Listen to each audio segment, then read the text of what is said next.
तो आओ यार शुरू करते हैं बिना किसी डेडिकेशन के। देखो इधर, ये हेडर फाइल इंक्लूड कर ली, सब में करनी है। यहाँ पे क्या बनाया दिव्या हमने, ये एक यूजर डिफाइंड मेथड है। अगर वॉइड कीवर्ड हमने मेथड के साथ यूज किया हुआ है तो ये मेथड कोई वैल्यू रिटर्न नहीं करेगा, ये हमने बस बता दिया यहाँ पे। उसके बाद हमने क्या क्रिएट किया, एक मेन। इस मेन के अंदर हमने किसको कॉल किया हुआ है, अब मेन के अंदर अगर हमने मेथड को कॉल किया है तो ऑब्वियस ही बात है ये मेथड भी हमने क्रिएट किया होगा, किया है। अब इस मेथड में देखो क्या किया हमने, ये डिक्लेयर हो गया,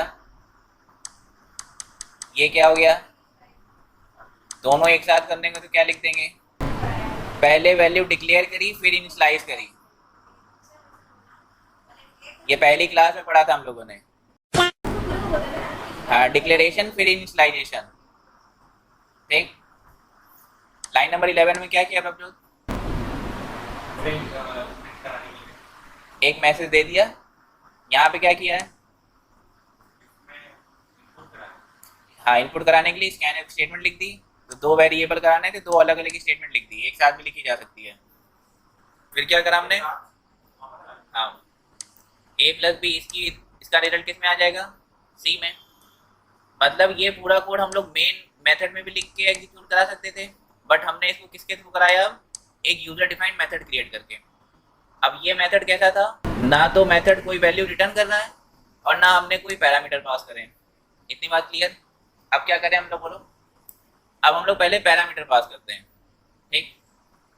तो देखो यहाँ पे वैल्यू हम लोग देते हैं, ये पूरी स्टेटमेंट ले जाओ यहाँ पे।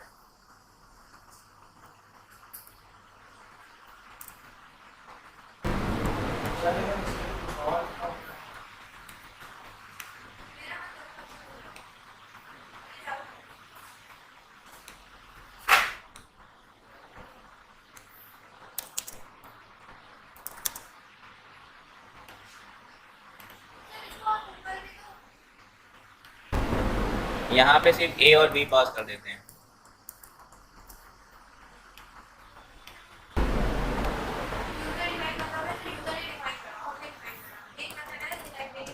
चलो समझो इधर, अब जो कंफ्यूजन हो रही है उसको पहले यहाँ पे अगर हम ये हटा देते हैं अभी के लिए, ठीक। देखो सुनो, 4 मेथड बनाने वाले हम लोग।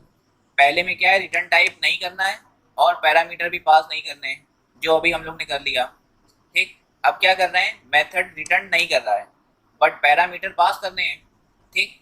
तो हमने पहले यहाँ पे दो वैल्यू पास करनी है, तुमने क्या लिख दिया, इंट ए कॉमा इंट बी, इतना लिख दिया। ये क्लियर हो गया। ये मेथड वैसे ही बना हुआ है। अगर हम इस मेथड के अंदर ये वैल्यूज लिख देते हैं तो इसको प्रोग्रामिंग टर्म्स में पैरामीटर बोलते हैं या आर्ग्यूमेंट बोलते हैं। इतना क्लियर, ठीक। उसके बाद हमने क्या बना लिया, मेन मेथड। मेन मेथड के अंदर इतना तो पुराना ही काम किया हुआ है। अब यहाँ पे अगर हमने ऐड लिखा और ये राउंड ब्रैकेट लगाए, इसका मतलब ये एक मेथड हम लोग ने बनाया है, ठीक।